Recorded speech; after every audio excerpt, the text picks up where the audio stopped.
नमस्कार। मैं जनवक्ता श्रीम गौतम। भारत के प्रधानमंत्री नरेंद्र मोदी ने कनाडा के G7 सम्मेलन में एक ऐसा वार किया है जिससे अमेरिका के राष्ट्रपति डोनाल्ड ट्रंप की चौधराहट भी ठंडी पड़ गई है और भारत में अपोजिशन के नेता यानी अपोजिशन लीडर राजीव नंदन सोनिया सुत राहुल गांधी के झूठ की जो नौसखिया वाली बचपने वाली राजनीति थी वो भी ठंडी पड़ती हुई नजर आ रही है। एक बार से मोदी ने जो कुछ किया है वो पुरानी कहावत को याद दिलाता है कि 100 सुनार की एक लोहार की। जिस तरीके से भारत का ऑपरेशन सिंदूर चल रहा था और उसके बाद भारत सरकार की तरफ से इसके सीज फायर यानी कि अल्प विराम की घोषणा की गई, उसके बाद दुनिया में दो लोग झूठ फैलाने में सबसे आगे दिखाई दे रहे थे। एक थे अमेरिकी राष्ट्रपति डोनाल्ड ट्रंप, जो ये दावे कर रहे थे कि उन्होंने भारत के प्रधानमंत्री को ट्रेड डील के बहाने और फोन करके मजबूर किया कि वो पाकिस्तान के साथ सीज फायर करें, जबकि भारत सरकार, भारत का विदेश मंत्रालय, भारत की सेना बार बार ये कह रहे थे कि इस मामले में किसी तीसरे पक्ष की कोई भूमिका नहीं है। हमें जो लक्ष्य हासिल करने थे, हमें जो नुकसान पाकिस्तान को पहुंचाना था, उतना हम पहुंचा चुके हैं। इसलिए पाकिस्तान के अनुरोध पर हमने ये अभी जो ऑपरेशन सिंदूर है उसको रोका हुआ है। भारत में विपक्षी नेता राहुल गांधी ने यह अफवाह फैलाई कि अमेरिकी दबाव में आकर भारतीय सेना जब पीओके ले सकती थी और पाकिस्तान के टुकड़े कर सकती थी, उस समय अमेरिकी दबाव में प्रधानमंत्री झुके और उन्होंने ये सीज फायर किया। साथ ही साथ राहुल गांधी, जैसा कि वो मस्खरापन करते हैं, उन्होंने एक जुमला भी चलाया कि अमेरिकी राष्ट्रपति ने फोन किया और प्रधानमंत्री नरेंद्र मोदी को बोला कि नरेंद्र सरेंडर, और प्रधानमंत्री ने सरेंडर कर दिया। इसको लेके कांग्रेस पार्टी ने तमाम मीम चलाए, तमाम पोस्टर चलाए, जबकि भारत सरकार की तरफ से, विदेश मंत्रालय की तरफ से बार बार इस पूरी पार्टी और इस पार्टी के नासमझ नेता को समझाने की कोशिशें की गई, पर वो नहीं माने। अब ये विपक्ष की तरफ से और तमाम प्रपंचकारियों की तरफ से, थोथी मीडिया की तरफ से ये दावे किए जा रहे थे। और जिस समय ये सीज फायर हुआ था उस समय बहुत बड़े बड़े राष्ट्रवादी पत्रकार भी इस पर सवाल उठा रहे थे। प्रदीप सिंह जी इसमें सबसे आगे थे और हमने उनको एकदम कमेंट भी किया था कि प्रदीप सिंह जी, आप पुराने पत्रकार हैं, इस तरीके से उतावलापन मत दिखाइए। और 2 दिन बाद फिर उन्होंने उस मामले में माफी मांगते हुए वीडियो भी बनाया था। तमाम बड़े बड़े ऐसे पत्रकार थे जो कह रहे थे सरकार ने ये क्या कर दिया। वो उस चीज को समझ ही नहीं पा रहे थे कि भारत ने कितना बड़ा नुकसान पहुंचाया है, न केवल पाकिस्तान को, चीन को, तुर्की को और अमेरिका को। अमेरिका तिल मिलाया हुआ था, इसी वजह से बार बार डोनाल्ड ट्रंप नए नए बयान दे रहे थे और भारत सरकार जो बयानों का खंडन भी कर रही थी उस पर भी वो कोई सीधा जवाब नहीं दे पा रहे थे। लेकिन भारत के प्रधानमंत्री ने इन सबको जवाब देने का सबसे अच्छा अवसर जो चुना वो था G7 की मीटिंग। उन्हें पता था कि G7 की मीटिंग में भारत को जरूर बुलाया जाएगा, यानी कि प्रधानमंत्री को जरूर बुलाया जाएगा और वहां पर डोनाल्ड ट्रंप भी होंगे। इसीलिए प्रधानमंत्री ने ये मौका ही सबसे उचित समझा कि डोनाल्ड ट्रंप को उनके मुंह के सामने झूठा साबित करना पड़ेगा, तभी वो दुनिया में अपना जो एक झूठ का ढोल बजाते फिर रहे हैं उसकी पोल लोगों के सामने खुलेगी। लेकिन डोनाल्ड ट्रंप बड़े चतुर आदमी हैं।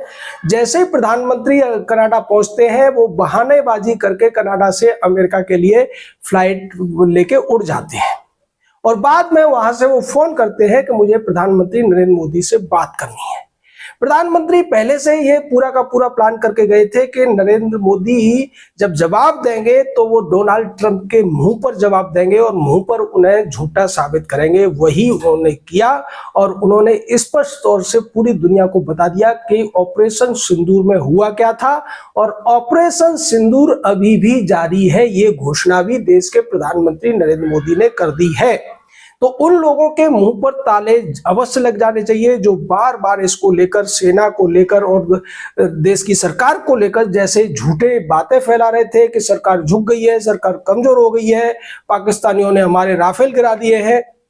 ये राफेल की कहानी भी राहुल गांधी ब्लूमबर्ग की एक रिपोर्ट से लेकर आए थे, जिसने दावा किया था कि भारत के 5 राफेल पाकिस्तान ने गिरा लिए हैं, जबकि पाकिस्तान की तरफ से इस पर कोई बहुत ज्यादा जानकारी या तथ्य नहीं दिए गए थे। राफेल कंपनी यानी दसॉल्ट एविएशन ने भी इस पर कह दिया था कि कोई भी राफेल नहीं गिरा है, इसको लेकर कोई जानकारी नहीं है, न कोई वीडियो फुटेज है, न कोई तथ्यात्मक रिपोर्ट है।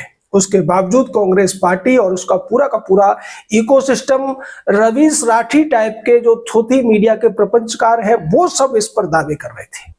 और इन सब दावों की हवा अब प्रधानमंत्री ने निकाल दी है। उन्होंने स्पष्ट कर कह दिया है कि उनके पास डोनाल्ड ट्रंप का कोई फोन नहीं आया, जो अमेरिका भारत की ट्रेड डील है उस पर कोई बातचीत नहीं हुई, किसी भी तरीके के दबाव के बिना भारत ने अपनी तरफ से पाकिस्तान की रिक्वेस्ट पर ऑपरेशन सिंदूर को रोका था। लेकिन ये ऑपरेशन सिंदूर अभी भी जारी है। पाकिस्तान की तरफ से कोई भी आतंकवादी गतिविधि की जाएगी तो उसका जवाब उसी तरह से दिया जाएगा जैसे कि पहले हमने दिया है। तो ये सारी दुनिया को स्पष्ट संकेत भारत के प्रधानमंत्री ने दे दिया।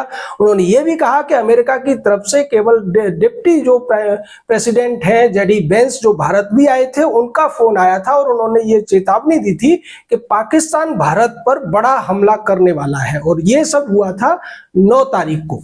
उसके जवाब में भारत के प्रधानमंत्री ने जेडी वेंस को यह स्पष्ट कर दिया था कि अगर पाकिस्तान ऐसी कोई हिमाकत करेगा तो भारत उससे कई गुना बड़ा हमला उस पर करेगा। यानी यहां भी अमेरिका की तरफ से चेतावनी जो दी गई थी उसका जवाब भारत ने दे दिया था और किसी भी तरीके से अमेरिका की भूमिका उस जो लड़ाई बंद की गई थी उसमें कहीं भी नहीं थी। और एक और बात इसमें सबसे ज्यादा ध्यान देने की है कि ये कोई युद्ध नहीं हुआ था, ये केवल एयर स्ट्राइक हो रही थी, घोषित रूप से ये युद्ध नहीं था। और इसीलिए भारत ने इसको ज्यादा लंबा एक साथ नहीं खींचा। हालांकि तमाम जो अमेरिकी ठिकाने थे या अमेरिका के समर्थन से पाकिस्तान के जो परमाणु ठिकाने थे अमेरिका के संरक्षण में जो चल रहे थे उनको ध्वस्त कर दिया गया था, जिसको लेकर बाद में बहुत सारी रिपोर्टें भी सामने आई थी। चीन के तमाम टेक्नोलॉजी इसमें हारी थी, तुर्की के ड्रोन हारे थे, अमेरिका के लड़ाकू विमान हारे थे। तो ये अकेले पाकिस्तान की हार नहीं थी, इसी वजह से ये सारा प्रोपेगेंडा चलाया जा रहा था। लेकिन अब ये लोहार वाला हथौड़ा या फिर कहें कि 2.5 किलो के हाथ का जो मुक्का पड़ा है डोनाल्ड ट्रंप के मुंह पर और राहुल गांधी जैसे नौसिखिए नेता के ऊपर, जो बार बार इस देश के खिलाफ बोलता है, लेकिन क्या कहे इस देश की न्यायपालिका का, इस देश के बड़े सीनियर सुप्रीम कोर्ट के जजेस का, जिन्होंने इस व्यक्ति को संरक्षण दे रखा है। आज अगर भारत में राहुल गांधी का सबसे बड़ा कोई संरक्षक कहा जा सकता है तो भारत के सीजेआई बीआर गवई है, जिन्होंने राहुल गांधी की सदस्यता जाने के बावजूद उसको फिर से बहाल किया और उसके ऊपर जो केस के बाद सजा दी गई थी उस सजा को भी निलंबित कर दिया। अन्यथा ये व्यक्ति न तो देश के विपक्षी दल जो विपक्षी पार्टी का लोकसभा में नेता बन पाता और ना ही इस तरीके से बड़बोलेपन के साथ झूठे दावे करके देश को नीचा दिखाने का काम कर पाता।